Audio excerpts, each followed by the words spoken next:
بسم اللہ الرحمن الرحیم۔ السلام علیکم۔ امید ہے آپ سب خیریت سے ہوں گے۔ اردو ادب کا یہ تیسرا لیکچر ہے۔ اس سے پہلے دوسرے لیکچر میں ہم نے پڑھا تھا قصہ سلیمان علیہ السلام۔ امید ہے آپ سب کو وہ بآسانی سمجھ آ گیا ہوگا اور کام بھی کر لیا ہوگا۔ تو چلتے ہیں ہمارے آج کے عنوان کی طرف۔ آج کا ہمارا عنوان ہے تنظیم برائے اسلامی تعاون OIC، اور یہ ہے آپ کی کتاب میں صفحہ نمبر 135 پر۔ وضاحت: تنظیم برائے اسلامی تعاون 25 ستمبر 1969 یعنی 1969 میں قائم ہوئی۔ اسے عربی میں منظمۃ التعاون الاسلامی اور انگلش میں آرگنائزیشن آف اسلامک کوآپریشن کہتے ہیں۔ اس کا مرکزی دفتر سعودی عرب کے شہر جدہ میں ہے اور اس کا نشان ہلال، خانہ کعبہ اور کرۂ زمین ہے۔ کرۂ زمین جسے ہم گلوب بھی کہتے ہیں۔ اس تنظیم کا جھنڈا سبز رنگ کا ہے جس کے درمیان سفید دائرہ ہے اور دائرے میں سرخ ہلال ہے جس کے اوپر اللہ پر لکھا گیا ہے۔ اس تنظیم کی ویب سائٹ www.oic-oic.org ہے۔ اگر آپ کو اس تنظیم کے بارے میں زیادہ معلومات حاصل کرنی ہے تو آپ اس ویب سائٹ پر جا کر معلومات حاصل کر سکتے ہیں۔ بچوں، اس تنظیم کی شناخت یعنی پہچان یہ ہے کہ یہ تمام عالم اسلام یعنی اسلامی ممالک کے حقوق کا تحفظ کرتی ہے اور ان کے مسائل حل کرنے کی کوشش کرتی ہے۔ اس تنظیم کے کچھ ممبر اقوام متحدہ کی رکنیت بھی رکھتے ہیں، یعنی اقوام متحدہ کے بھی ممبر ہیں۔ اس تنظیم کی دفتری زبانیں فرانسیسی، انگریزی اور عربی ہیں۔ بچوں، اس تنظیم میں کل 57 یعنی 57 ممالک شامل ہیں، جن میں پاکستان کے علاوہ سعودی عرب، قطر، مصر، یمن، مالدیپ، فلسطین، بنگلہ دیش، عراق اور دوسرے بہت سارے اسلامی ممالک شامل ہیں۔ بچوں، آپ کو معلوم ہے کہ یہ سارے ممالک دنیا کے مختلف براعظموں سے تعلق رکھتے ہیں۔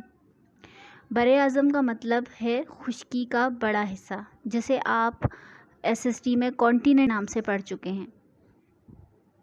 اب دنیا کے مختلف براعظموں اور ملکوں سے تعلق رکھنے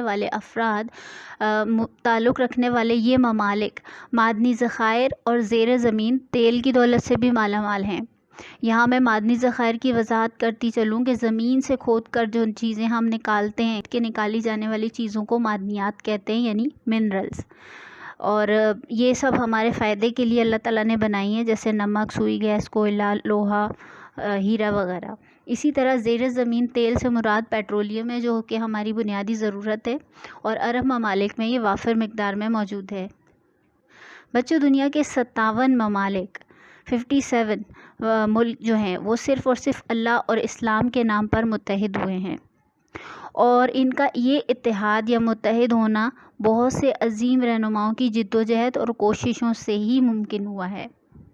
ان رہنماؤں میں افغانستان، مراکش، فلسطین، مصر، یمن، ترکی، ان تمام ملکوں کے علاوہ ہمارے ملک کے ہمارے عظیم رہنما علامہ محمد اقبال اور مولانا محمد علی جوہر بھی شامل ہیں۔ انہی عظیم رہنماؤں کی کوششوں کی وجہ سے جب یہ تنظیم قائم ہوئی تو اس کا پہلا اجلاس مراکش کے شہر رباط میں 1969 میں ہوا اور دوسرا اجلاس 1974 یعنی 1974 کو پاکستان میں منعقد کیا گیا اور یہ لاہور کے مقام پر ہوا اور اسے دوسری اسلامی سربراہی کانفرنس کہتے ہیں۔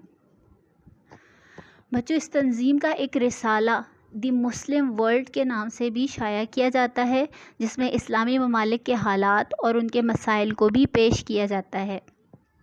اصل میں اس تنظیم کا بنیادی مقصد مسلمان ممالک کے درمیان اتحاد پیدا کرنا، ان کے حقوق کا تحفظ کرنا اور مظلوم مسلمانوں کی مدد اور حمایت کرنا ہے۔ علامہ اقبال کا یہ شعر در حقیقت اس تنظیم کے مقصد کی بھرپور عکاسی کرتا ہے۔ ایک ہو مسلم حرم کی پاسبانی کے لیے، ایک ہو مسلم حرم کی پاسبانی کے لیے، نیل کے ساحل سے لے کر تا بخاک کاشغر۔ علامہ اقبال اس شعر میں نہ صرف اپنی دیرینہ آرزو کا، اپنی خواہش کا اظہار کر رہے ہیں، بلکہ وہ مسلمانوں کو یہ نصیحت بھی کر رہے ہیں کہ موجودہ دور میں مسلمانوں کا اتحاد سب سے ضروری اور اہم ترین ہے۔ دنیا کے تمام مسلمان مل کر اسلام، قرآن اور خانہ کعبہ کی حفاظت کے لیے متحد ہو جائیں، چاہے وہ دریائے نیل کے کنارے یعنی مصر سے تعلق رکھتے ہوں یا پھر چین کے شہر کاشغر تک پھیلے ہوں۔ یعنی یہ دیکھا ہے تو یہ دنیا کے دو ایسے ملک ہیں جن کے درمیان فاصلہ بہت زیادہ ہے، تو اس لیے علامہ اقبال نے یہاں شاید ان کی مثال دی ہے کہ مصر سے لے کر چین تک کا بہت لمبا سفر ہے اور بہت زیادہ ڈسٹنس ہے۔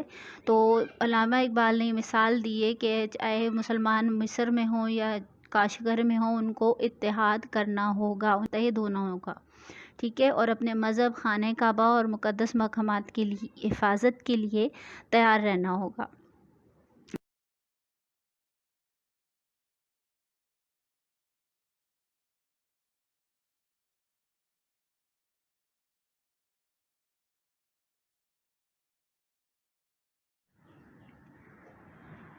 الفاظ معنی: کرۂ زمین، زمین جو گیند کی طرح ہے، یعنی کہ گول ہے گیند کی طرح، یہ لفظ ہم استعمال کرتے ہیں زمین کے لیے۔ اور نمبر 2 ہے تا بخاک کاشغر۔ تا کا لفظ ہم استعمال کرتے ہیں سے کے لیے، خاک کے معنی ہوتے ہیں مٹی، اور کاشغر چین کا شہر ہے جہاں پر مسلم آبادی ہے، اور اس کے آسان معنی جو ہیں وہ ہوں گے چین کی مٹی تک۔ پاسبانی، حفاظت، یگانگت، اتفاق، قرابت۔ قرابت یعنی کہ آپس میں قریب رہنا، جڑے رہنا، اتفاق سے رہنا۔ وفد، نمائندوں کی جماعت۔ تنظیم، انتظام یا جماعت، یعنی کسی بھی کام کو بہتر طریقے سے کرنے کے لیے ایک جماعت بنائی جائے جو اس کا انتظام سنبھالے، تو اسے ہم تنظیم کہہ سکتے ہیں۔ فلسفہ، علم و حکمت، دانائی۔ مقتدر، حاکم، اقتدار رکھنے والا یا اختیار رکھنے والا بھی ہم کہہ سکتے ہیں۔ اقتصادی، مالی یا معاشی۔ مالی یا معاشی ہم استعمال کرتے ہیں جیسے ہم کہتے ہیں کہ اس شخص کی مالی مدد کی جائے، یعنی روپے پیسے سے اس کی مدد کی جائے، تو مالی اور معاشی کے لفظ استعمال ہوتے ہیں روپے پیسے یا ضروریات پوری کرنے کے لیے جو وسائل ہم استعمال کرتے ہیں اس کے لیے۔ اہانت، مدد یا سہارا۔ مختصر سوال و جواب۔ کتاب کے صفحہ نمبر 137 پر کچھ سوالات دیے گئے ہیں جن میں سے آپ کو صرف 5 سوالات کے جوابات لکھنے ہیں۔ ان سوالات میں پہلا سوال ہے، اس تنظیم کا نشان کن چیزوں پر مبنی ہے؟ اس تنظیم یعنی OIC کی جو تنظیم جس کے بارے میں آپ نے سبق پڑھا۔ نمبر 2، اس تنظیم میں کتنے اسلامی ممالک بطور ممبر شامل ہیں؟ تو آپ کو یہاں صرف تعداد لکھنی ہے کہ کتنے ممالک ہیں، ٹھیک ہے۔ نمبر 3، کون سی تنظیم دنیا کی سب سے بڑی تنظیم ہے؟ اسی سبق میں OIC کے علاوہ ایک اور تنظیم کا ذکر کیا گیا ہے جو دنیا کی سب سے بڑی تنظیم ہے، آپ کو وہ جواب تلاش کر کے لکھنا ہے۔ نمبر 4، اس تنظیم کی شناخت اور بنیادی مقصد کیا ہے؟ یہ بھی آپ کو آسانی سے کتاب کے پہلے ہی صفحے پر مل جائے گا۔ اس کے بعد نمبر 5، اسلامی ممالک میں کون سے اہم وسائل موجود ہیں؟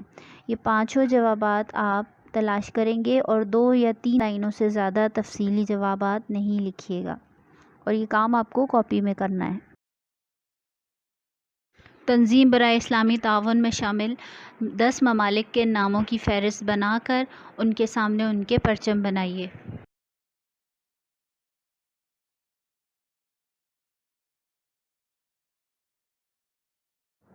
دیے گئے الفاظ کو معیاری جملوں میں استعمال کیجیے۔ حرم، امت، حمایت، ہلال، متحد۔ جملے بنانے سے پہلے ان الفاظ کے معنی سمجھ لیجیے۔ حرم کا لفظ ہم کعبہ کے لیے استعمال کرتے ہیں۔ امت کا مطلب ہے قوم۔ حمایت، کسی کا ساتھ دینا یا حامی ہونا۔ ہلال یعنی چاند۔ متحد، اتفاق، اکٹھے رہنا، مل کر رہنے کے لیے یہ لفظ استعمال ہوتا ہے۔ جملے آپ ان کے بآسانی بنا سکتے ہیں، جیسے رمضان کے مہینے میں حرم میں خوب رونق ہوتی ہے۔ ہم سب مسلمان حضور صلی اللہ علیہ وسلم کی امت ہیں۔ مریم کو اپنے والد کی حمایت حاصل ہے۔ ہلال عید کا سب کو انتظار رہتا ہے۔ ہم مسلمانوں کو متحد ہو کر رہنا چاہیے۔ یہ سارے جملے میں نے آپ کو سمجھانے کے لیے بنائے ہیں، مثال کے طور پہ بنائے ہیں۔ آپ انہیں کاپی نہیں کریں گے بلکہ آپ ان الفاظ کے نئے اور اچھے جملے بنائیں گے۔ اعادہ: اس سبق میں ہم نے تنظیم برائے اسلامی تعاون کے بارے میں بہت ساری معلومات حاصل کیں، کچھ نئے الفاظ کے معنی سیکھے، مختصر سوالات کی وضاحت بھی کی گئی جن کی مدد سے ہم آسانی سے ان کے جوابات لکھ سکیں گے، اور جملوں کے لیے کچھ نئے الفاظ سیکھے۔ گھر کا کام: سبق کی بلند خوانی کیجیے، الفاظ معنی کاپیوں میں لکھیے، مختصر سوالات کے جوابات تلاش کر کے لکھیے، دی گئی سرگرمی مکمل کیجیے اور الفاظ کے جملے بنائیے۔